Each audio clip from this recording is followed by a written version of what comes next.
Hello mechanic दोस्तों, आज मेरे पास गैराज में आई हुई है hero HF deluxe BS6 FI वाली वेरिएंट है। सबसे पहले आपको प्रूफ के तौर पे दिखा दे। इस जगह पे आप अगर देखें तो 3D लोगों में आपको प्रोग्रामेंट FI लिखा हुआ देखने को मिलेगा।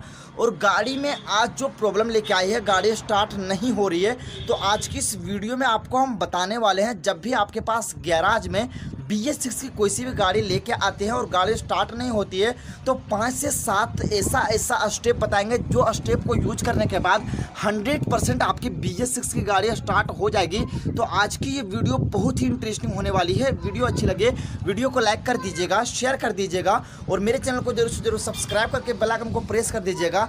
चलिए बिना टाइम वेस्ट किए आपको दिखाते हैं हमारी गाड़ी स्टार्ट नहीं हो रही है, और जैसे 5 से 7 स्टेप यूज करेंगे हमारी गाड़ी स्टार्ट हो जाएगी। तो चलिए आपको दिखाते हैं वह 7 स्टेप क्या है जिसे यूज करने के बाद हमारी गाड़ी आसानी से स्टार्ट हो जाती है।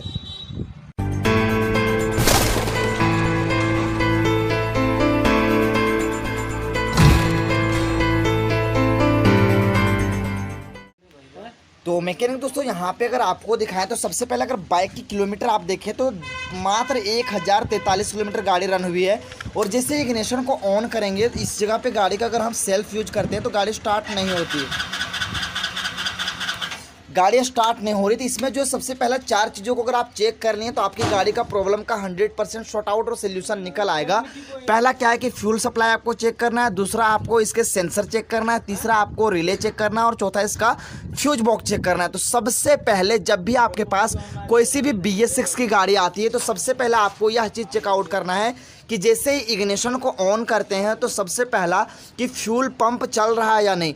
तो फ्यूल पंप को चेक करने के लिए सबसे पहले जैसे हम गाड़ी को इस तरह से इग्निशन ऑन करेंगे और हाथ लगा के या फिर कान लगा के फील करना है आपको कि गाड़ी का फ्यूल पंप वर्क कर रहा है या नहीं कर रहा है।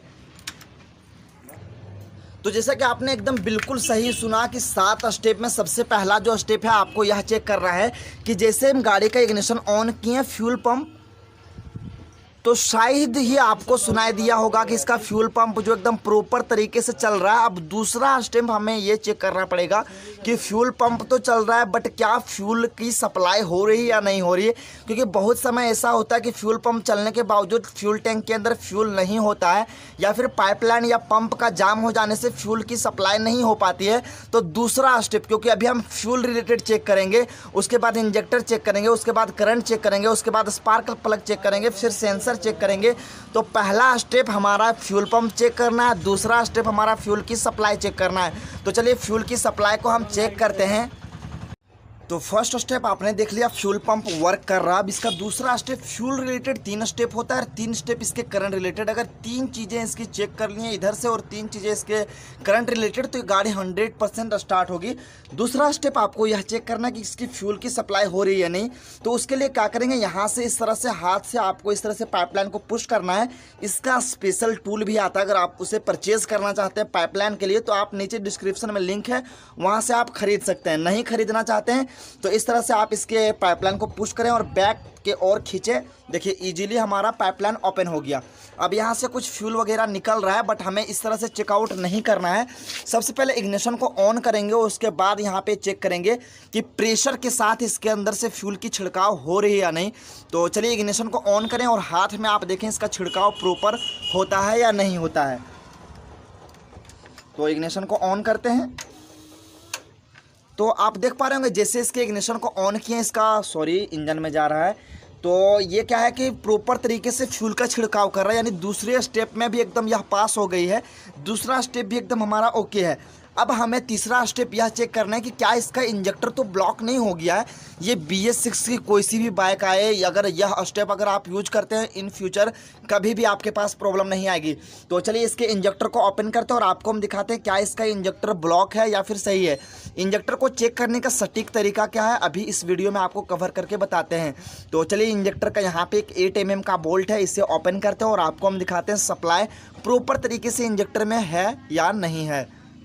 तो मैकेनिक दोस्तों तीसरे स्टेप में हमें चेक करना होता है इसका इंजेक्टर। जो चीज़ आप सभी को शूट करके हम 5 से 10 मिनट में दिखाते हैं, उसी चीज़ को हमें करने में आधे घंटे से 1 घंटे का समय लगता है। जैसे कि एक एग्जांपल आपके साथ अगर शेयर करें तो यहाँ पे इसका जो इंजेक्टर आपको अभी तुरंत दिखा रहे हैं, इसे ओपन करने में लगभग मुझे 15 मिनट का समय लगा, क्योंकि बहुत ही टफ टॉर्क के साथ इसे टाइट किया गया कंपनी अकॉर्डिंग। और इसके अंदर आपको इसे ओपन करने के लिए आपके पास एक प्रॉपर टूल होना चाहिए, वरना जिस तरह से यह कवर किया गया इसे आप आसानी से नहीं ओपन कर सकते हैं। तो चलिए इसको मैंने अभी ओपन कर लिया। यहाँ पे किस तरह से 8 mm का बोल्ट होता है, और यह चीज़ इसलिए मैंने दिखाने की ज़्यादा कोशिश की क्योंकि यह थर्ड स्टेप में आता है और इस चीज़ के बारे में आपको दिखाना एकदम ज़रूरी है। तो चलिए इसके इंजेक्टर को हम बाहर ले लेते हैं। फर्स्ट टाइम खुल रहा है, कंपनी फिटेड है, ओरिंग था इसलिए ये थोड़ा सा जाम लग रहा था। और आपको अगर इसके अंदर अगर कवर करके अच्छे से दिखाएं तो आप देखें इसके अंदर काफ़ी पतले पतले 4 होल दिए हुए हैं, और यही अगर होल आपका थोड़ा सा भी ब्लॉक हो जाता है तो फिर इस तरह से प्रॉब्लम क्रिएट करती है। तो आपको शायद दिख रहा होगा, आपको कोशिश करते हैं दिखाने की, क्योंकि यही सब चीज़ें हमारी मेन होती है। ये देख पा रहे हैं 4 होल आपको अच्छी तरह से दिख रहा होगा। अब थर्ड स्टेप इसमें हम यूज करते हैं। तो सबसे पहले इसके जो है फ्यूल सप्लाई वाले लाइन को इसके अंदर ऐड करते हैं, और इसके ऑलरेडी स्प्लेंडर का मैंने इंजेक्टर चेकिंग का या हीरो ग्लैमर का इंजेक्टर चेकिंग का सारे चीज़ों को वीडियो ऑलरेडी बना रखा है। अब कोई भी इंजेक्टर को वर्क करने के लिए 12 वोल्ट की सप्लाई की एकदम 100% आवश्यकता पड़ेगी। तो उस सिचुएशन में यहाँ पे ये जो 12 वोल्ट वाला एरिया है इसे हम इसके अंदर ऐड करेंगे, ताकि इसके अंदर 12 वोल्ट की प्रॉपर तरीके से सप्लाई जाए। तो ये देख पा रहे हैं 12 वोल्ट की सप्लाई इसके अंदर मैंने ऐड कर दिया है, और ये देख पा रहे हैं फ्लेंज के भी हमें 2 बोल्ट ओपन करना पड़ा, तभी जाके इसका इंजेक्टर ओपन हुआ। तो आप सभी के लिए इतना ज़्यादा मेहनत करते हैं यार, तो सपोर्ट कीजिए प्लीज़, मेरे चैनल को सब्सक्राइब कर दीजिए, ताकि पर डे इसी तरह से BS6 के रिलेटेड इंक्वायरीज लेके आपके साथ मिलते रहें। तो जब भी आपको चेक करना हो तो इंजेक्टर को इस तरह से ज़ोर से प्रेस करके रखें ऊपर वाले हिस्से को, वरना फिर यहाँ से जो प्रेशर बन के आएगा ना वो इंजेक्टर को अचानक से ओपन कर देगा और उस समय आपको परेशानी होगी। तो इस तरह से ओपन रखें, और एक बंदा किक या सेल्फ का यूज करेगा। फिर यहाँ से अगर छिड़काव होता है तो समझ लीजिए आपकी जो है प्रॉब्लम का सोल्यूशन निकल गया, यानी इंजेक्टर एकदम प्रॉपर है। तो इस चीज़ को चेक करने के लिए पहले आपको 2 से 3 बार इग्निशन ऑन करना पड़ेगा, क्योंकि इसके अंदर जो ईयर लाइन बने होंगे ये कम्प्लीटली ख़त्म हो जाएगा। तो चलिए 2-3 बार इसके ऑन ऑफ कर लेते हैं। अब चलिए हम सेल्फ का उपयोग करते हैं। सिंगल हैंडेड थोड़ा सा टफ है, बट आपको हम कोशिश करके दिखाते हैं। तो यहाँ पे आप देखिएगा छिड़काव होगा इसके अंदर, तो आप देख पा रहे हैं छिड़काव एकदम प्रॉपर है इंजेक्टर का। ये देखिए ये इसका छिड़काव हो रहा है, यानी इंजेक्टर जो हमारा प्रॉपर तरीके से सप्लाई दे रहा है। और यही इसका 12 वोल्ट का हम दिए जब ही ये सप्लाई दे रहा है। अगर इसका 12 वोल्ट का यहाँ से मैंने सप्लाई ओपन कर दिया है, अब अगर यहाँ पे हम सप्लाई इसका चेक करेंगे तो फिर सप्लाई नहीं देगा। ये देखिए एक ज़रा सा इसके अंदर सप्लाई नहीं आता है, क्योंकि यहाँ पे देख पा रहे हैं इसका कनेक्शन मैंने ओपन कर दिया है। तो इस चीज़ को आप ज़रूर चेकआउट कर लें। जब भी आप इंजेक्टर चेक करें तो यहाँ से चेक करें कि आपका सप्लाई सही है या नहीं है। अब ये 3 फ्यूल स्टेप आप चेक कर लिए, पंप ओके है, फ्यूल की सप्लाई ओके है, इंजेक्टर ओके है। अब हमारा जो कन्फ्यूजन जाता है वो इसके करंट रिलेटेड जाता है। तो चलिए सबसे पहले करंट चेकआउट करते हैं। सेंसर से हमारा प्रॉब्लम है या बैक एंगल सेंसर ख़राब हो गया जो करंट रिलेटेड प्रॉब्लम करता है, ये स्टेप आपको हम दिखाते हैं। तो चलिए सबसे पहले आपको करंट को चेकआउट करके दिखाते हैं। तो आपने अभी देखा मैंने जो इंक्वायरी अभी चेक कर रहा था इसके फ्यूल रिलेटेड, अब हमें जो है करंट रिलेटेड चेकआउट करना पड़ेगा। तो सबसे पहले हमें यह चेक करना पड़ेगा कि इसकी बैटरी जो है प्रॉपर 12 वोल्ट से प्लस चार्ज है या नहीं। उसके बाद यहाँ से जो चार्जिंग की सप्लाई हमारा ECU तक जा रहा है या नहीं। कंप्लीट मल्टीमीटर का यूज करेंगे और आपको हम परफेक्ट तरीका बताएंगे। आपको फ्यूल लाइन का पता चल गया, अब आपको इधर जो है करंट रिलेटेड बता देते हैं किस तरह से आपको ये स्टेप यूज करना है। तो सबसे पहले इसके बैटरी वाले इस वाले पैनल को ओपन करेंगे, और इस तरह से नॉर्मल सा मल्टीमीटर का यूज करना है आपको। अगर आपके पास मल्टीमीटर नहीं है, नीचे डिस्क्रिप्शन में लिंक है, आप खरीद लीजिए, बहुत ही यूजफुल रहेगा। क्योंकि BS6 की गाड़ियों को इस तरह से चेक नहीं कर सकते आप वायरिंग वगैरह बॉडी में टच करके, आपको मल्टीमीटर की आवश्यकता पड़ेगी ही पड़ेगी। तो उम्मीद करते हैं आपको रीडिंग शो कर रहा होगा। अब चलिए इसका रीडिंग चेक करते हैं बैटरी से कि वोल्टेज प्रॉपर कितना है।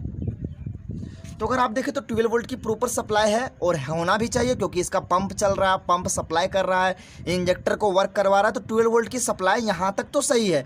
अब हमें यह चेक करना है कि क्या यहाँ से सप्लाई हमारा ECU तक जा रहा है या नहीं। तो इसका ECU आप सभी मैकेनिक भाइयों जो मुझसे बहुत पहले से जुड़े हुए हैं उन सभी को पता होगा, इसका ECU जो है इसके थ्रोटल बॉडी में ही अटैच करके दिया हुआ है, और बैक एंगल सेंसर इसी के अंदर दिया हुआ है। तो ECU को ओपन करने के लिए यहाँ पे एक निडल टाइप का, इसको यहाँ से प्रेस करके जैसे हम बैक की ओर पुश करेंगे तो ये आसानी से खुल जाएगा। क्या है कि बहुत टाइट और टफ लॉक लगे होते हैं। सबसे पहले आर यूनिट के कवर को ओपन करते हैं। तो BS6 के होने की वजह से कपलर्स जो हैं इसके बहुत ही ज़्यादा टिपिकल होते हैं कंपनी अकॉर्डिंग, और जब खोलना होता है जब आसानी से खुल जाता है। तो एक बार इसको अच्छे से पुश करके फिर ये देखिए इजीली खुल गया। बस जस्ट इसी तरह से हमारा जो इस तरह से ECU का कभी कपलर ओपन कर लेना है, ताकि आपको 12 वोल्ट की सप्लाई, यही होता है ना, आपको हम बताते हैं कि जो चीज़ आपको हम 5 मिनट में दिखाते हैं उस चीज़ को हमें करने के लिए 15 मिनट का समय लगता है। तो चलिए इसे ओपन कर लेते हैं। काफ़ी टाइट फिटेड है, फर्स्ट टाइम खुल रहा है, कंपनी अकॉर्डिंग है। नीचे से पुश करके बैक खींचना होता है। कोशिश करेंगे आपको लाइव दिखाने की, कट करेंगे फिर समझ नहीं आएगा। ये देखिए, इसी चीज़ को अगर हम कट करके ओपन करते फिर आपको कन्फ्यूजन होता। ये देखिए मैंने इसे ओपन कर लिया। अब हमें जो 12 वोल्ट की सप्लाई चेक करना पड़ेगा। तो यहाँ पे जो 5वां स्टेप में करंट रिलेटेड आपको जो बताएं, यहाँ पे आपको थोड़ा सा कन्फ्यूजन क्रिएट होगा, बट आपको कन्फ्यूजन नहीं होना है। यह जो वायरिंग जो हार्नेस वर्क होता है ये माइनस के साथ वर्क होता है, यानी इसका जो है बॉडी अर्थ ECU से लेता है। अगर इस कंडीशन में आप इग्निशन को ऑन करके और अदर बाइकोस की तरह अगर ब्लैक प्लस रेड वायर में अगर 12 वोल्ट की अगर आप सप्लाई चेक करते हैं तो समझ लीजिए एक तरह से बेवकूफ़ी कर रहे हैं, क्योंकि जब तक इसको बॉडी अर्थ इसके ECU से नहीं मिलेगा तो 12 वोल्ट की करंट यहाँ पे शो नहीं करेगा। आपको अगर दिखाई दे तो बहुत ही माइनस करंट शो करेगा। देखिए माइनस शो कर रहा है, यहाँ पे देखिए माइनस बिलिंग कर रहा है। तो जब भी आपको करंट चेक करना हो इसके ECU में लगा के चेक करें। तो यहाँ से अगर आपका इस वाले बैटरी से अगर ECU तक करंट सही है, अगर इस कंडीशन में अगर हम इसको ओपन करके रखेंगे और अभी आपको हम अगर दिखाएं इसका सेल्फ का उपयोग करके, तो हमारी गाड़ी सेल्फ भी नहीं लेगी। ये देखिए कुछ का कुछ काम नहीं करेगा, क्योंकि इसका ECU से कंप्लीट कनेक्टिविटी है और सिर्फ यहाँ पे रिले लगा हुआ। कंप्लीट इसका जो रिले से कनेक्टिविटी यहाँ पे है, क्योंकि मैंने ऑलरेडी इसके वायरिंग रिलेटेड बता दिया है। अगर यहाँ तक आपका करंट एकदम प्रॉपर है उसके बाद आपको स्पार्क प्लग में चेक करना है। तो स्पार्क प्लग में कैसे चेक करना है उसके बारे में आपको बता देते हैं। तो स्पार्क प्लग में जब भी करंट आएगा जब आपका ECU का ये वाला कपलर आप यहाँ पर लगा लीजिएगा। तो इसको लगाने से पहले आपको जो है इग्निशन को ऑफ कर लेना पड़ेगा। तो चलिए इग्निशन को ऑफ करके ये देखिए हमारा पंप चलना एकदम शुरू हो गया। अब वहाँ से अगर हमारा सारा चीज़ ओके है, जब आप इसका जो इस स्टेप को यूज कीजिए, ये देखिए इसके स्पार्क प्लग को अगर आप ओपन करेंगे और यहाँ पे करंट चेक करवाएंगे तो एकदम हमारा प्रॉपर करंट आएगा। तो इसकी बैटरी डिस्चार्ज बता रही। तो चलिए इसको किक यूज करके देखते हैं। तो किक का उपयोग करके करंट चेक कराते हैं। तो देख पा रहे हैं करंट हमारा एकदम प्रॉपर तरीके से आ जा रहा है। तो आप चलिए गाड़ी को आपको स्टार्ट करके दिखा देते हैं। और ये जो था कुछ खास था प्रॉब्लम जो ज़्यादातर क्रिएट होता है। बाकी स्टार्ट ना होने के और भी बहुत सारे रीज़न हैं, जैसे टाइमिंग का आउट हो जाना, टाइफिट का ज़्यादा टाइट हो जाना, वाल्व का लीकेज हो जाना, एयर फिल्टर ब्लॉक हो जाना, थ्रोटल बॉडी का क्लीन प्रॉपर तरीके से ना होना, और इसके इंजेक्टर का जिस तरह से आपको बताएं, ये सारे खास रीज़न होते हैं इसका गाड़ी जो हमारे स्टार्ट ना होने का। तो इसके साथ साथ आप अगर टाइफिट वगैरह भी चेक कर लेंगे तो आपको आसानी होगी। या फिर इसके फ्यूल का प्रॉपर सही क्लीनिंग ना होना, यानी फ्यूल में मिश्रण हो जाता है पानी वगैरह का, बहुत सारे ऐसे रीज़न होते हैं। बट ज़्यादा जो रीज़न होता है, इस स्टेप को अगर आप यूज कीजिएगा तो इन फ्यूचर कभी भी आपको प्रॉब्लम क्रिएट नहीं होगा। दोस्तों उम्मीद करते हैं आपको वीडियो अच्छी लगी हो। वीडियो को लाइक कर दीजिए, शेयर कर दीजिए और मेरे चैनल को जरूर से जरूर सब्सक्राइब करके बेल आइकन को प्रेस कर दीजिए। अब चलिए इस स्टेप को आपको यूज करके दिखा ही दिए। चलिए आपको गाड़ी को स्टार्ट करके भी दिखा देते हैं ताकि आपको कन्फ्यूजन क्लियर हो जाए। और मैंने इसका जो ECU माइनस नहीं ले पा रहा था, सिर्फ ECU के माइनस को दे दिए हैं। अब हमारी गाड़ी स्टार्ट हो जाएगी इजीली। तो चलिए स्टार्ट करते हैं। तो चलिए किक का यूज करके गाड़ी को स्टार्ट करते हैं। तो हमारी गाड़ी देख पा रहे हैं एकदम इजीली स्टार्ट है। इसमें अगर अभी भी अगर देखा जाए तो अभी भी हमारी बैटरी फुल चार्ज शो कर रही है, बट सेल्फ नहीं ले रहा, क्योंकि जो इसका ECU माइनस शो कर रहा है। तो इस स्टेप को यूज करके प्रॉब्लम का 100% सोल्यूशन आप निकाल सकते हैं। चलिए फिर मिलेंगे नेक्स्ट वीडियो में कोई अच्छी सी टॉपिक लेकर। तब तक के लिए थैंक्स फॉर वॉचिंग।